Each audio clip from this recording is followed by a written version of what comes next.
যারা লোটে মাছ খেতে চায় না তারাও খাবে তৃপ্তি করে। এত সুন্দর একদম নতুন পদ্ধতিতে তোমাদের সাথে লোটে মাছের একটা রেসিপি শেয়ার করব। ছোট্ট ভিডিও, শুরু থেকে শেষ পর্যন্ত তোমরা আমার সাথেই থাকো। তাহলে চলো জেনে নেওয়া যাক লোটে মাছের রেসিপিটা আমি কিভাবে তৈরি করছি। তো প্রথমে না কড়াইতে আমি 2 চা চামচ দিয়েছি তেল দিয়ে একটু নুন দিয়ে বেগুনগুলোকে দিয়ে দেব।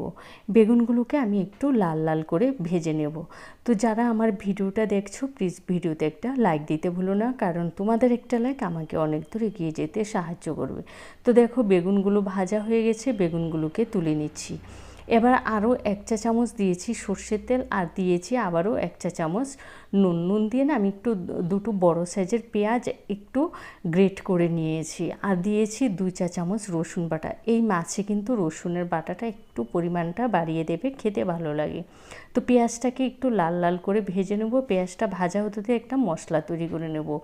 1 টেবিল চামচ দিয়েছি টক দই, 1 চা চামচ দিয়েছি আদা বাটা, লঙ্কা বাটা নিয়েছি 1 চা চামচ, তারপরে হলুদের গুঁড়া, কাশ্মীরের লঙ্কার গুঁড়া নিয়েছি।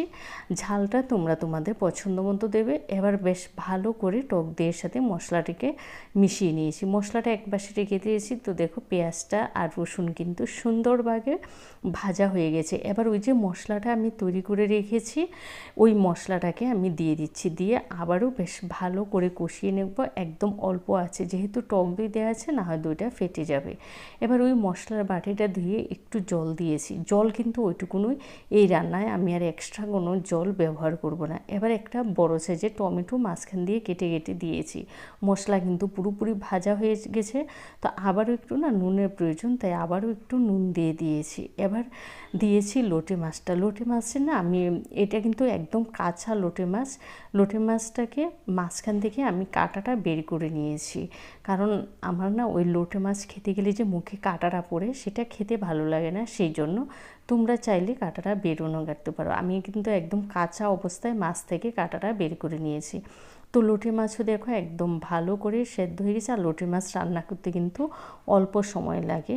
তো লোটে মাছগুলো কিন্তু ভাঙেনি, আমি যে মাঝখান থেকে কাঁটাটা বের করে দিয়েছি ওইভাবেই রয়ে গেছে, যেহেতু আমি খুব একটা নাড়াচাড়া করে নিই। এবার দিয়েছি ভেজে রাখা বেগুনগুলো, কারণ বেগুনও কিন্তু পুরোপুরি ভাজা। এবার সব কিছু দিয়ে আরও 2-3 মিনিটের মতো রান্না করে নিয়েছি। এবার নামানোর আগে ধনেপাতা কুচি দিয়েছি, দিয়ে বেশ আবারও একটু নেড়ে চেড়ে দিয়ে আমি গ্যাসটা অফ করে দিয়ে 2-3 মিনিটের জন্য ঢাকা চাপা দিয়ে রেখে দিয়েছি। তোমরা দেখতেই পাচ্ছ একদম নতুন পদ্ধতিতে লোটে মাছ এই ভুনাটা তোমরা অন্তত একবার খেয়ে দেখো। কথা দিচ্ছি তোমাদের বেশ অন্যরকম একটা স্বাদ তোমরা পাবে।